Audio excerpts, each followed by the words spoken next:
आज हम बात करेंगे कंप्लायंस और इलास्टिसिटी की।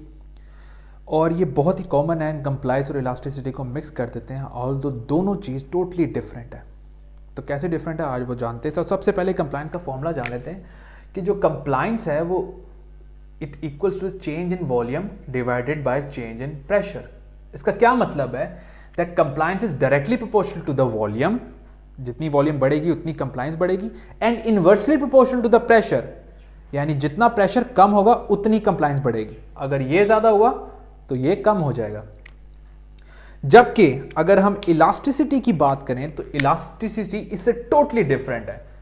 Like elasticity is directly proportional to the pressure and inversely proportional to the volume, यानी जितना ज्यादा प्रेशर होगा उतनी अच्छी इलास्टिसिटी होगी, और जितना कम वॉल्यूम होगा उतनी अच्छी इलास्टिसिटी चलती रहेगी। So that's why it is inversely proportional.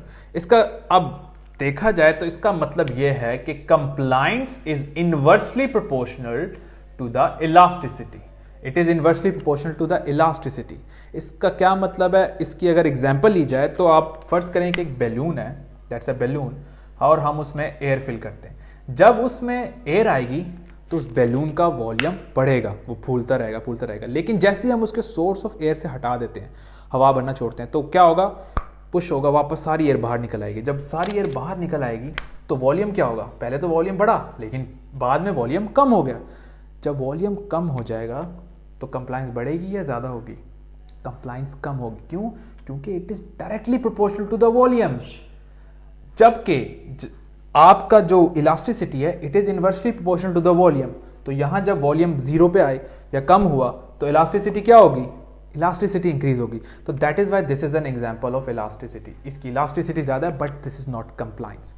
अब कंप्लायंस की एग्जांपल देख लें कि इसी के बरक्स एक शॉपिंग बैग है, प्लास्टिक पॉलिथीन का बैग है, तो शॉपिंग बैग, और उसकी कैपेसिटी है कि हम उसमें सिर्फ 2 शर्टें डाल सकते हैं, उससे ज्यादा हमने ट्राई नहीं किया, हमने 2 शर्टें डालते, तो हमने 2 शर्टें डाल दी, सिंपल, ये जी फिक्स हो गई, 2 शर्टें आ गई, ये हो गया।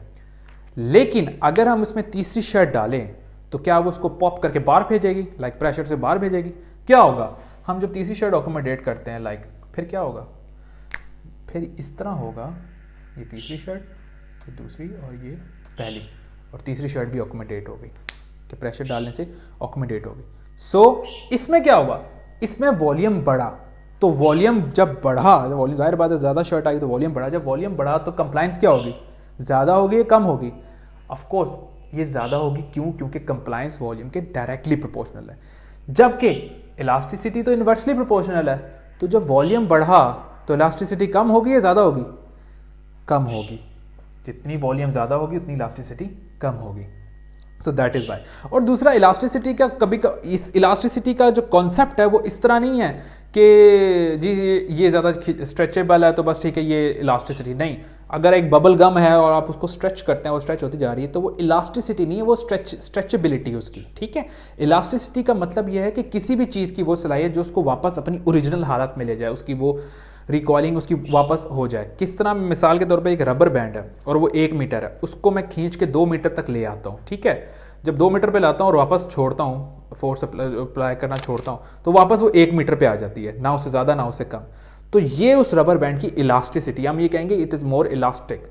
ये नहीं कहेंगे कि यार ये वापस खिंचता जा, जितना खिंचता जा रहा और वो इलास्टिसिटी नहीं, this is not an elasticity. वापस आने की जो उसकी सलाहियत है किसी भी चीज़ की, चाहे जितना भी स्ट्रेच करें, लेकिन अगर वो वापस अपनी जगह आ जाते हैं तो वो मोर इलास्टिसिटी, उसकी इलास्टिसिटी ज़्यादा होगी। So this is the concept, compliance और इलास्टिसिटी इनवर्सली प्रोपोर्शनल।